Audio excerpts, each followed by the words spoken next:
Shalom, selamat malam saudara yang terkasih di dalam nama Tuhan Yesus Kristus. Kembali lagi kita pada malam ini membahas makna Bukit Sion yang ke-19. Sebelum itu mari kita satu dalam doa. Allah Bapa yang bertata di dalam kerajaan surga, Bapa di dalam nama Tuhan Yesus Kristus, kami mengucap syukur Tuhan untuk keselamatan yang Kau berikan kepada kami. Kami ditolong Tuhan, diselamatkan Tuhan dari segala serangan-serangan roh jahat, roh kematian, roh dunia, roh mati, roh matan, roh maut, roh segala penyakit apapun, termasuk roh COVID-19, santet, sihir, tenung, guna. Terima kasih Tuhan juga Kau melihara kami dengan kekudusan, karena kami ingin hidup dalam kekudusan, sebagaimana firman-Mu berkata, kuduslah kamu sebab aku kudus. Kami ingin hidup seperti Yesus Kristus, ingin disempurnakan selalu sama seperti Bapa di surga adalah sempurna. Kami ingin tetap menjadi harta kesayangan-Mu Tuhan, harta kesayangan-Mu anak-anak-Mu Tuhan yang terus belajar untuk menjadi seperti-Mu Tuhan, untuk hidup kami di bumi ini semakin lama semakin hari seperti Yesus, hidup berkenan, tidak berbicara, tidak bernoda di hadapan-Mu. Kami memerlukan Allah Roh Kudus untuk memberikan kami roh hikmat, roh pengertian, roh pengenalan Tuhan untuk makna Bukit Sion yang 19.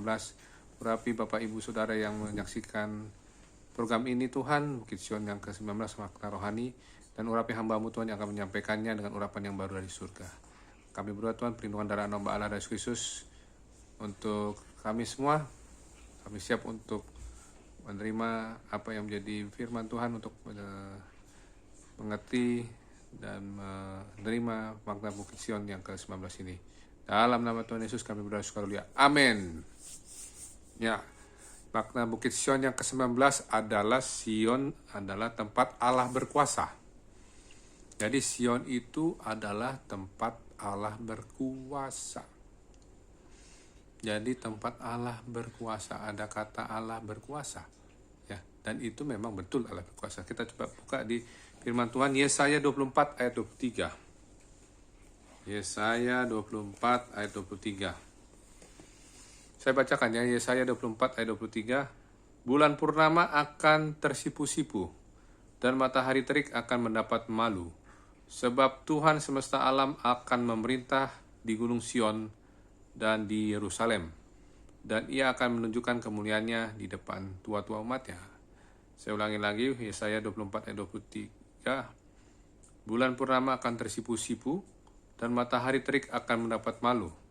Sebab Tuhan semesta alam akan memerintah di Gunung Sion dan di Yerusalem, dan Ia akan menunjukkan kemuliaannya di depan tua-tua umatnya.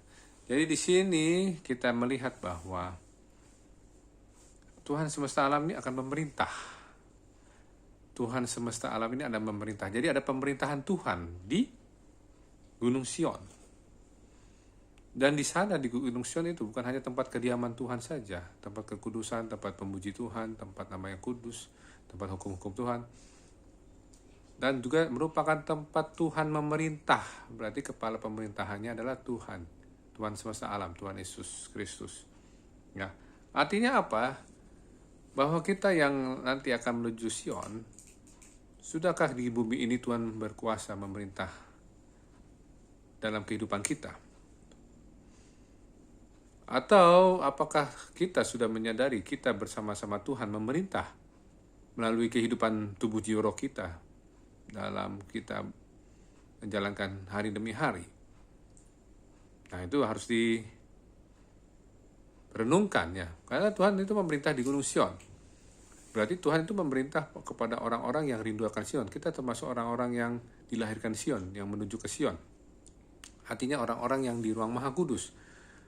Sewaktu di bumi kita juga bisa merasakan keadaan ruang Maha Kudus dalam kehidupan sehari-hari. Karena doa Bapa kami bilang, jadilah kehendak-Mu di bumi seperti di surga. Jadi kehendak Tuhan, Dia memerintah di Sion, di surga. Dia juga akan memerintah di bumi. Jadi artinya Dia akan memerintah bersama-sama kita tentunya sebagai anak-anaknya. Karena pemerintah dunia ini masih dipegang oleh pemerintahan secara nyata oleh pemerintahan manusia. Karena Tuhan adalah roh. Dan Dia menyadari bahwa kalau kehendaknya itu Dia memerintah di Sion, Dia pasti juga akan memerintah di kehidupan kita yang masih di bumi ini, masih hidup di bumi. Dengan cara bagaimana? Nah, itu nanti kita akan membahasnya. Karena Sion adalah tempat Allah memerintah. Kalau kita termasuk orang-orang Sion, tempat Allah memerintah, berarti kita juga di bumi ini akan memerintah bersama-sama Allah kita waktu di bumi ini. Dan juga akan memerintah bersama-sama Allah kita di Sion. Nah, ini ada suatu rekan sebagai kepala pemerintahnya Allah, Tuhan semesta alam, kita sebagai pejabat-pejabatnya atau sebagai pegawainya. Ya, karena kalau misalnya kepala pemerintahan kan ada, misalnya ada presiden, pasti kan staf-stafnya juga punya kuasa ya. Kalau Tuhan Yesus juga begitu, kita staf-stafnya punya kuasa juga ya. Presiden juga begitu, staf-stafnya punya kuasa. Gubernur juga gitu, staf-stafnya juga punya kuasa. Ya, tapi staf-stafnya ini berdasarkan atas nama dari kepalanya, misalnya gubernurnya atau presidennya. Kalau kita bekerja atas nama Tuhan, memerintah bersama Tuhan, ya. Jadi coba kita buka lagi di Mika 4 ayat 7 ya. Ini kita baca Mika 4 ayat 7. Mereka yang pincang akan kujadikan pangkal suatu keturunan, dan yang diusir suatu bangsa yang kuat, dan Tuhan akan menjadi raja atas mereka di Gunung Sion, dari sekarang sampai selama-lamanya. Saya ulangi Mika 4 ayat 7, Mika pasal 4 ayat 7. Mereka yang pincang akan kujadikan pangkal suatu keturunan, dan yang diusir suatu bangsa yang kuat, dan Tuhan akan menjadi raja atas mereka di Gunung Sion, dan dari sekarang sampai selama-lamanya. Jadi di sini ada kata Tuhan akan menjadi raja atas mereka di Gunung Sion. Jadi ada orang-orang di Gunung Sion, kita termasuk orang Sion, Tuhan akan menjadi raja, kepala pemerintahan dari sekarang sampai selama-lamanya. Jadi firman Tuhan ini berbicara bahwa Tuhan memerintah itu bukan periode-periode tertentu, selama-lamanya. Selama-lamanya. Jadi kalau Tuhan memerintah di Sion atas kita, dan juga Tuhan pasti akan memerintah bersama-sama kita di bumi ini. Nah, persoalannya Tuhan memerintah apa yang di bumi ini? Tuhan memerintah biasanya melalui firman-Nya. Kalau kita baca firman-Nya, misalnya kita membaca firman-Nya, jadikanlah semua bangsa muridku, dan baptislah mereka dalam nama Bapa, Anak, dan Roh Kudus. Artinya perintah ini adalah bahwa kita harus menjadikan bangsa murid. Kita harus menemukan jiwa-jiwa untuk kita muridkan. Kita lahir baru kan pertama, menerima Tuhan, dibaptis, selam, terus kita memuridkan supaya mereka belajar firman. Itu maksudnya. Jadi itu termasuk perintah. Dan perintah itu juga termasuk dalam hukum Taurat. Ada 10 hukum Taurat. Misalnya jangan mencuri, kuduskanlah hari Sabat, hormatilah ayah dan ibumu, jangan berzina, jangan bersaksi dusta, jangan mengingini milik sesamamu, jangan membunuh, jangan menyebut nama Tuhan sembarangan. Ya maaf saya tidak urutan, tapi itu termasuk kita harus melakukan perintah itu.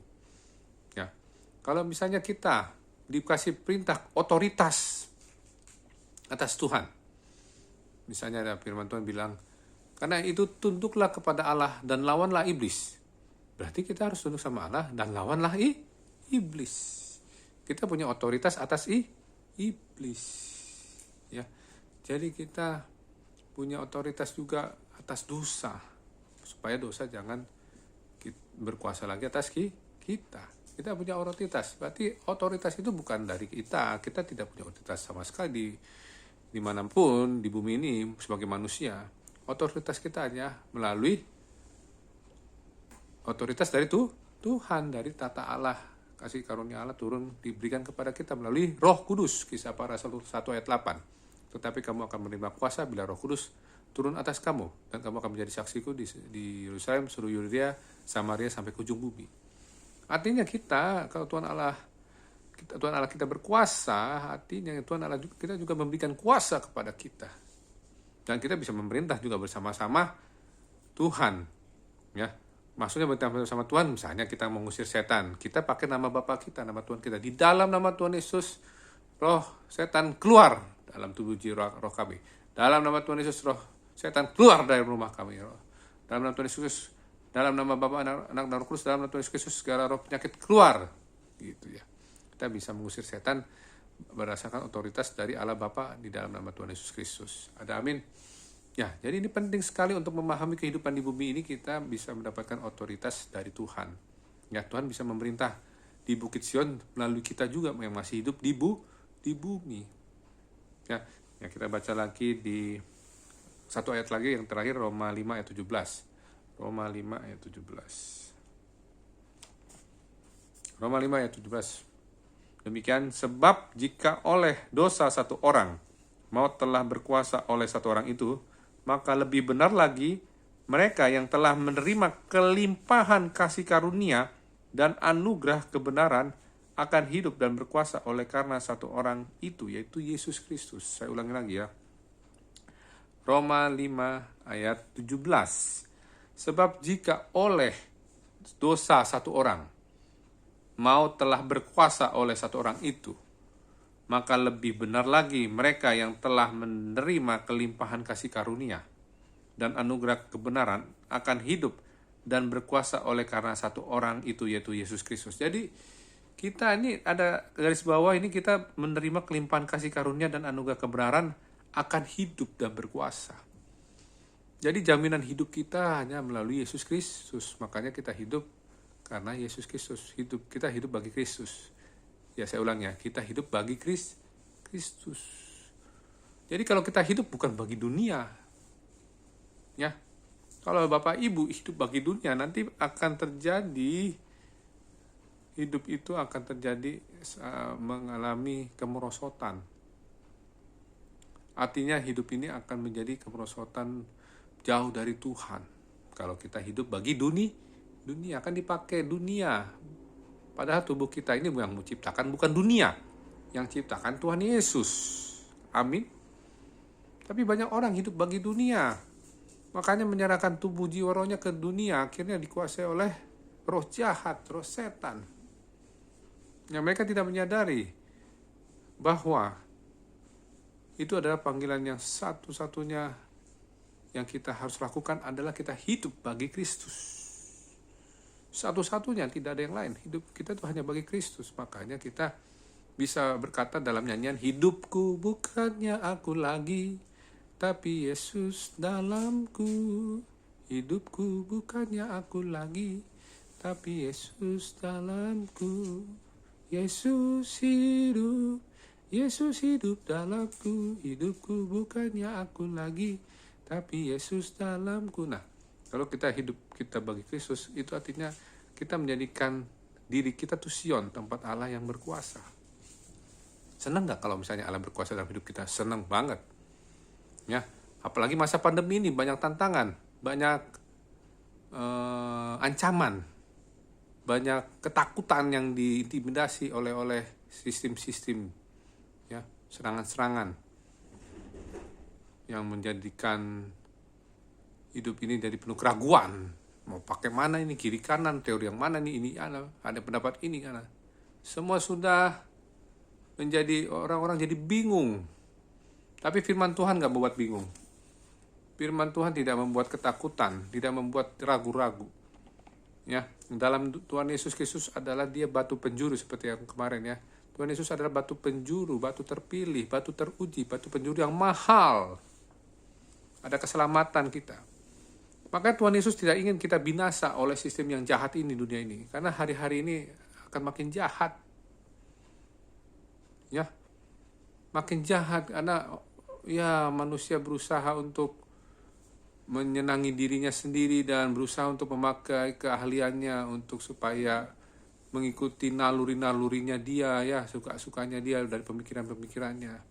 Tapi Tuhan Yesus pasti memperhatikan kita ya. Kita anak-anak Tuhan ini yang hidup bagi Kristus mendapat perhatian penuh, serius dari Tuhan. Ada amin, haleluya. Dia memberikan perlindungan darah anak domba Allah dari Yesus Kristus. Dia juga memberikan kuasa, otoritas kepada kita. Kita juga diberikan fasilitas malaikat kudus Tuhan, malaikat Tuhan kudus. Ya. Bahkan Daniel 12 ayat 1, Mikael pemimpin besar itu pun bisa diutus oleh Allah untuk mendampingi kita anak-anak bangsa. Ya, jadi Tuhan itu adalah ingin kita bersama-sama dia berkuasa. Ya. Sebelum berkuasa untuk kerajaan 1000 tahun, kita jadi pejabat-pejabat Tuhan untuk kerajaan Kristus 1000 tahun nanti pas kedatangan Tuhan Yesus kedua kalinya untuk berkuasa 1000 tahun. Kerajaan Kristus 1000 tahun, kita juga bersama-sama Kristus berkuasa juga, memerintah. Tapi kita memerintah berdasarkan otoritas dari Tuhan Yesus. Makanya hidup kita harus bukannya aku lagi, tapi Yesus dalamku. Jadi hidup bagi Kristus. Kalau kita hidup bagi Kristus, berarti kita harus sama nih, dari ujung rambut ujung kaki, tubuh roh kita menjadi sama seperti Yesus Kristus. Jangan kompromi lagi sama dosa, jangan kompromi lagi sama kedagingan, jangan kompromi lagi sama duniawi. Lakukanlah perintah Tuhan, taatilah perintah Tuhan dan ketetapan-ketetapannya. Lakukanlah kehendak Allah, ya. Jangan hiduplah berkenan, tidak bercacat, tidak bernoda di hadapan Allah, ya. Demikian yang saya bisa sampaikan makna Bukit Sion yang 19. Besok malam kita akan lanjutkan lagi makna Bukit Sion yang ke-20. Kita satu dalam doa.